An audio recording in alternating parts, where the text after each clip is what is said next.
Lyn Brown. I'm very grateful, Sir Henry. It's an absolute pleasure to serve under your chairmanship.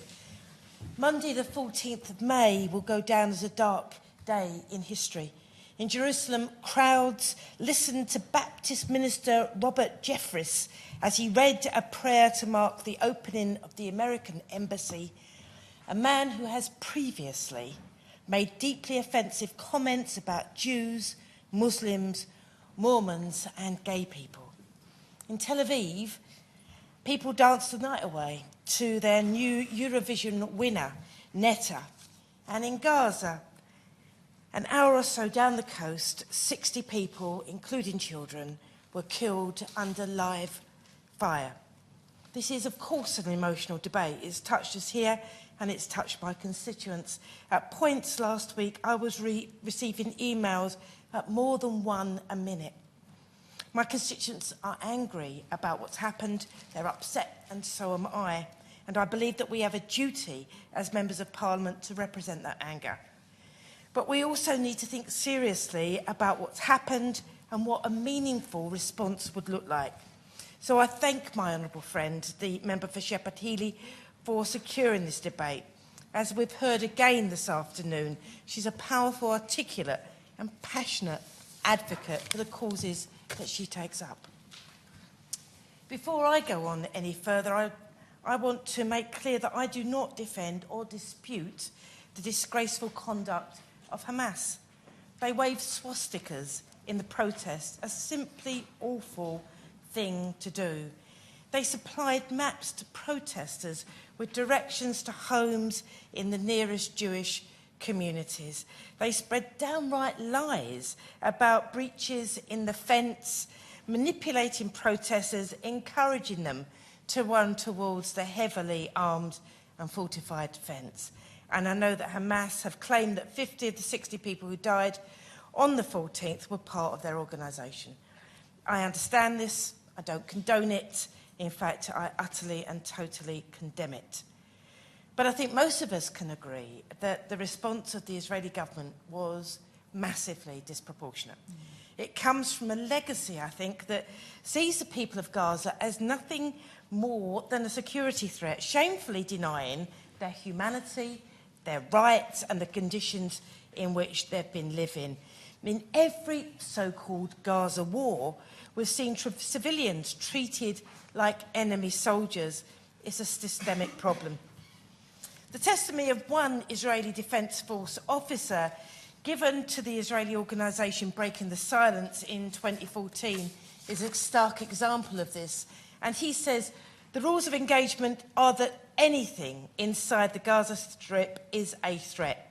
The area has to be sterilised, empty of people.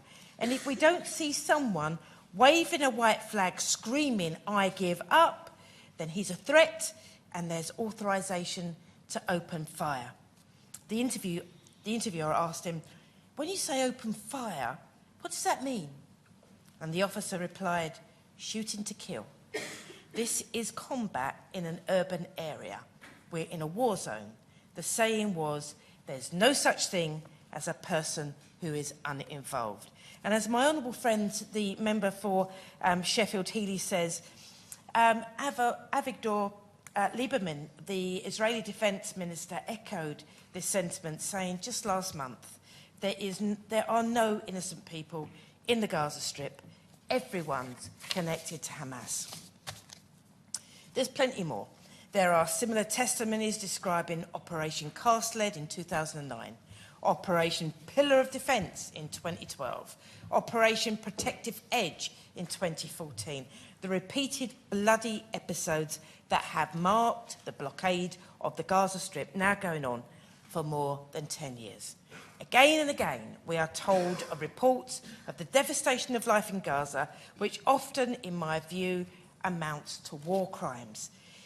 We're told it's legitimate self-defence, but I think that we need to say loudly and clearly that self-defence does not allow free rein to kill, to destroy property and infrastructure, and to effectively enact collective punishment of a people.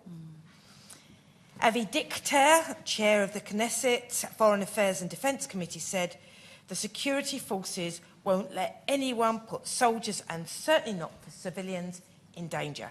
He then said the IDF has enough bullets for everyone. He said that last Monday, whilst the death count was still rising. Again and again, security is linked with deadly, disproportionate attacks on civilians. And I want to add my voice to the call of my honourable friend from Birmingham Northfield in his call to suspend arms, the export of arms to Israel. I can't see that there is any justification for us to continue to do it. Yeah. Security was the excuse for Myanmar's attacks on the Rohingya people. Security is the excuse for the attacks on the Kurds, our allies, in the fight against Daesh, who I feel this government has abandoned.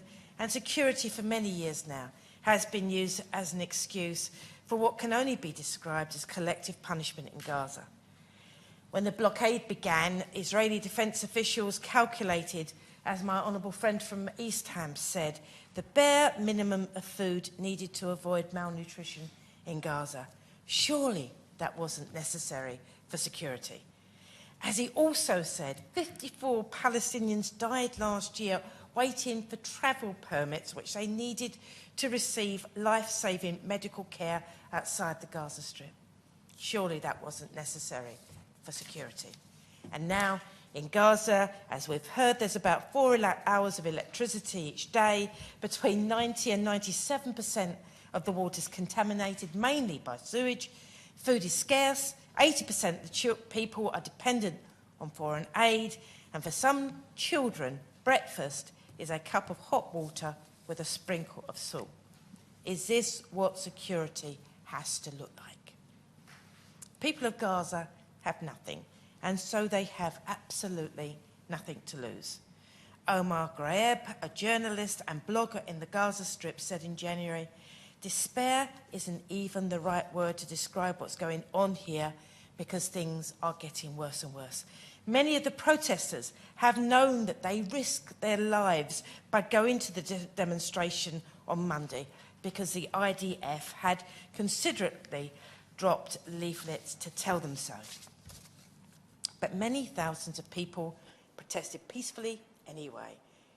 And I think that the decision to attend a demonstration when they've been told that their lives are at risk speaks volumes. The protesters have a faith in their future as a nation, but they no longer see hope for themselves individually.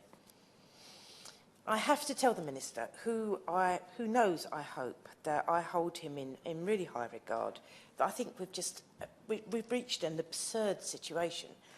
We've always said that the status of Jerusalem would be postponed until it could be part of a negotiated peace. Now the city has effectively been recognised as the Israeli capital by the United States, which is arguably the most powerful country in the world. And it has seemingly made a unilateral decision on behalf of us all. I don't think we can allow this reckless United States diplomacy, for want of a better word, to represent the international community, because it clearly does not. In the other place, the International Relations Committee has recommended, and I quote, serious consideration of the recognition of the State of Palestine. So I've considered it, and it seems to me that this kind of important, pivotal moment, when recognising a Palestinian state, would do meaningful good. I don't believe there's ever been a more urgent need to recognise Palestine. Yeah. Is there a more opportune moment waiting for us just round the corner? I've been observing and speaking about the situation for years, and a realistic peace process just seems to me to get more remote. I honestly think we need to recognise Palestine now, so these two historic nations can work towards a shared future together, so the people of Gaza can imagine a better future for themselves and for their children. I don't believe prevaricating about when remains a viable option. The status quo in Gaza is no longer an option The time is now. Hear him.